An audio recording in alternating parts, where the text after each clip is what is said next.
Liberté, égalité, fraternité. Notre devise s'apparente de plus en plus à un simulacre, un miroir aux alouettes, un piège à gogo, et le fameux triptyque de notre République une et indivisible, encore une autre belle connerie d'ailleurs, qui orne le fronton des 36 000 mairies de France et de bon nombre d'édifices religieux, devrait céder la place à deux autres formules. La première, au fronton des édifices de l'exécutif et temple de la finance, Élysée, Matignon, Beauvau, Bercy en tête, sans oublier bien sûr la Bourse et le Palais Brongniart, pourrait être fiscalité, brutalité, immoralité.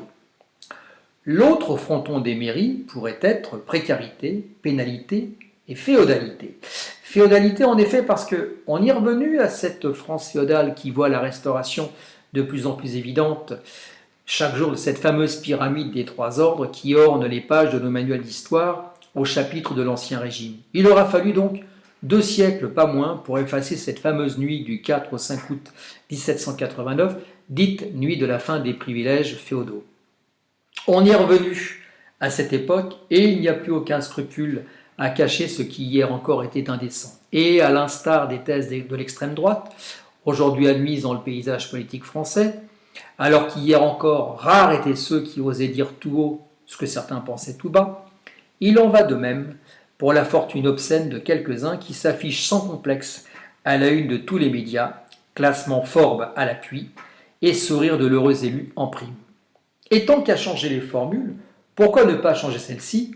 Du haut de ces pyramides, 40 siècles vous contemplent par celle-ci. Du haut de cette pyramide, 40 familles vous dominent. D'ailleurs, aux dernières nouvelles, ce ne sont plus 40, mais une centaine de familles qui se partagent la bagatelle de 650 milliards d'euros. 650 milliards d'euros. Ça vous laisse rêveur. Bien que je ne suis pas sûr que rêveur soit le terme le plus approprié. Car 650 milliards d'euros, ça représente quoi? Ça représente d'abord à peu près le poids de la protection sociale dans le budget de l'État. 650 milliards, c'est 2 fois le poids des retraites dans ce même budget de l'État. 650 milliards, c'est aussi 6 fois le déficit de l'État prévu pour le budget 2019, 107 milliards d'euros. 650 milliards, c'est aussi 16 fois le remboursement annuel des intérêts de la dette, évalué à 40 milliards de dollars. Enfin et surtout, 650 milliards, c'est 42 années de SMIC versées à 1 million de salariés, pour un SMIC évalué à 1 300 € net. Bref, 650 milliards, ça vous donne le vertige, ça vous colle froid dans le dos. Liberté, égalité, fraternité. La politique et la communication du gouvernement, porte-parole en tête, laissent de moins en moins le doute sur l'effacement progressif de notre devise. Benjamin Griveaux est bien le porte-parole de l'arrogance et du mépris macronien. Il le porte d'ailleurs sur son visage à chaque intervention. L'ironie et la morgue suintent de son sourire qui accompagne chacune de ses prises de parole. Où sont la solidarité et la fraternité quand depuis 30 ans on ne cesse d'opposer les retraités au reste de la population? Où est la solidarité quand depuis 30 ans tout est mis en place pour culpabiliser ces 16 millions d'inactifs aujourd'hui à la charge des 32 millions d'actifs? L'État est en faillite, nous dit-on. Responsable de tous les maux, le retraité est le nouveau bouc émissaire livré à la vindicte populaire. L'équilibre budgétaire est menacé par le poids de la protection sociale et des retraites. Et les choses ne vont pas s'améliorer car il y a de plus en plus de vieux qui coûtent de plus en plus cher et de plus en plus longtemps. Car non content d'être de plus en plus nombreux, il faut en plus que ces inactifs improductifs vivent de plus en plus vieux. Tout pour emmerder le monde en fait. De la taxation de la CSG au recul progressif de l'âge de la retraite, tout est bon pour comprimer les retraités et leurs retraites. Et malgré tout, le mal empire. Le mal empire, donc la solution, elle est pourtant simple. Et comme le suggéraient Coluche et Robert Guédiguian, il suffirait de tuer les vieux à la naissance pour régler le problème définitivement. Ce n'est pas d'un nouvel impôt que la solution arrivera. Le ras-le-bol fiscal est atteint. Mais plus que le ras-le-bol fiscal, c'est le ras-le-bol de toutes les inégalités qui a rattrapé le contribuable, qu'elles soient fiscales d'ailleurs ou sociales. Retenez bien ce chiffre, 296 milliards d'euros. C'est le montant des retraites versées aux 16 millions de feignasses improductifs qui s'accrochent à la vie après 42 années passées à glander dans les usines, les exploitations agricoles, les services hospitaliers, les établissements scolaires, les poids lourds, etc., etc. Et pardon pour tous les branleurs et cossards de France et de Navarre que j'aurais pu oublier. Le carteron gouvernemental, Macron, Philippe, Le Maire et Darmanin, est formel. On ne peut en même temps augmenter les dépenses publiques et baisser les prélèvements fiscaux. Et bien con celui qui n'a rien compris à ça. Il faut choisir. Et d'ailleurs, Bruxelles a choisi pour nous, et a choisi pour eux également. Pour que le déficit public reste sous la barre des 3% du PIB, il va falloir trancher. Et trancher dans quoi? Dans le poste des prestations sociales et la retraite. Et notre quartet de flûtistes hérissés se donne bien du mal, relayé par les médias, pour nous prouver que sur les 1 000 € de dépenses publiques, les prestations sociales représentent 575 € et bien plombées par la retraite à hauteur de 268 €.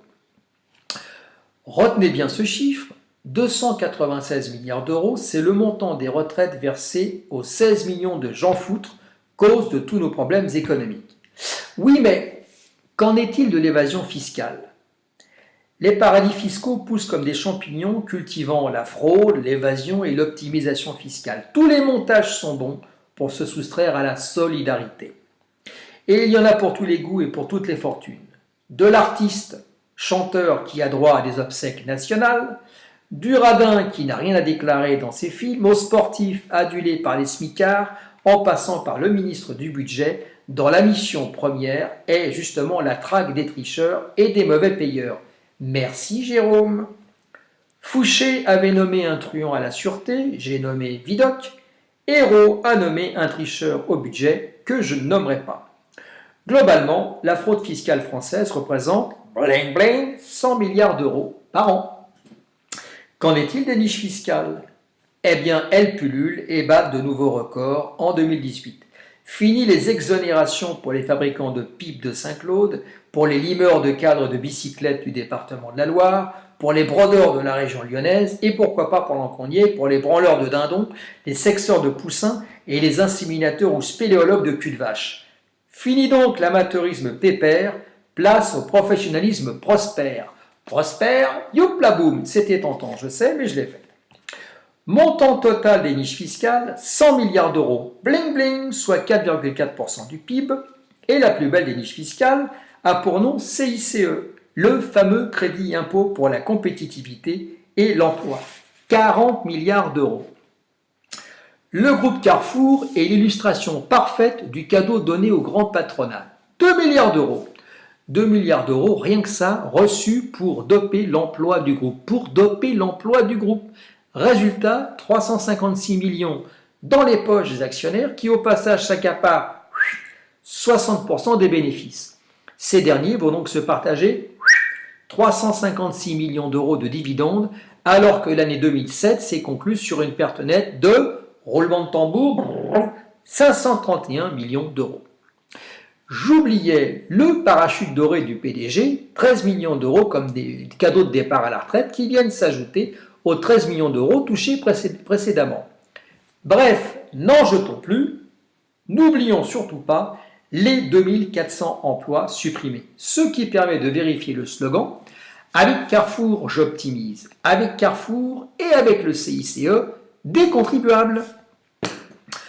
Qu'en est-il de l'ISF et de la flat tax? Totem pour les uns, tabou pour les autres. L'ISF, ce fameux impôt qui ferait fuir les gros revenus, comme la guillotine terrorisait la noblesse en son temps.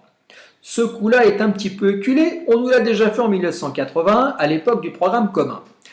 Les gros salaires de la rive gauche et de Neuilly devaient rentrer en résistance et aller planquer en Suisse leur pognon et leur râtelier en or. Résistance d'ailleurs que certains avaient déjà ratée quelques années auparavant pendant l'occupation.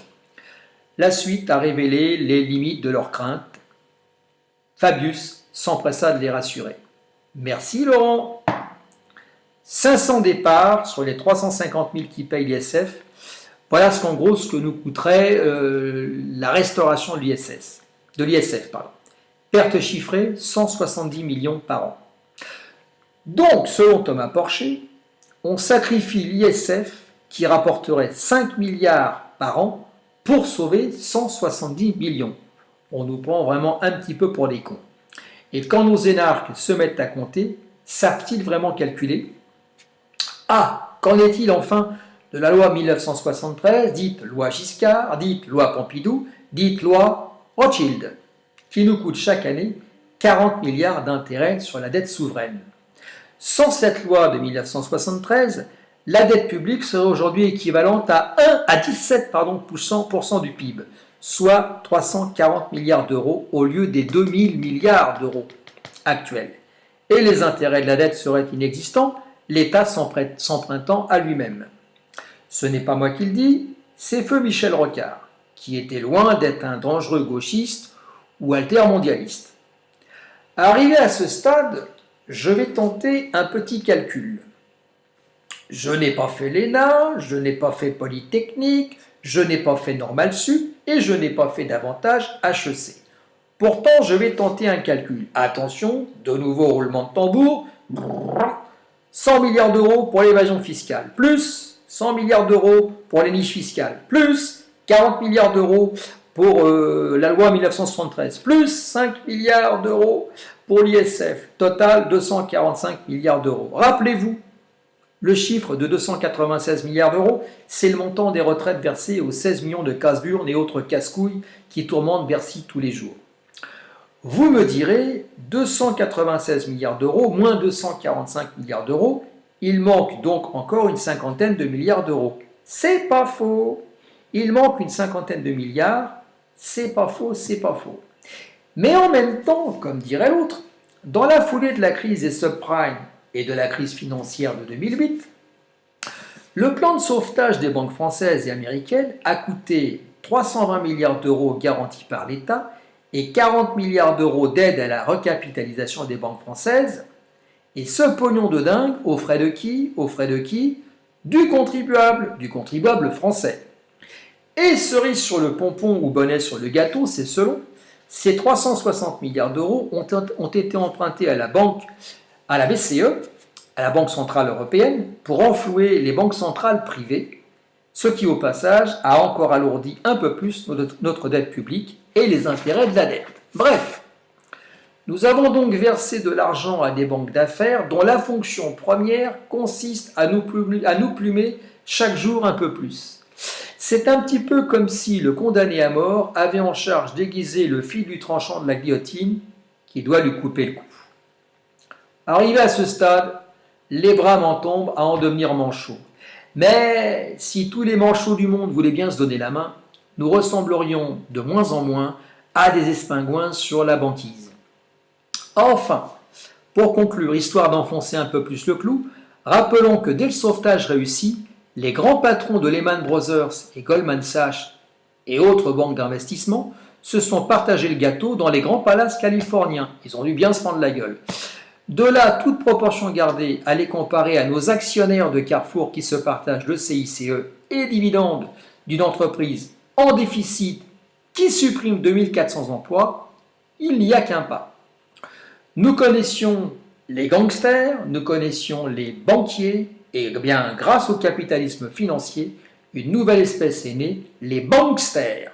Bref, Sarkozy avait dit « Macron, c'est moi en mieux », il aurait pu rajouter « Macron, c'est Giscard en pire ».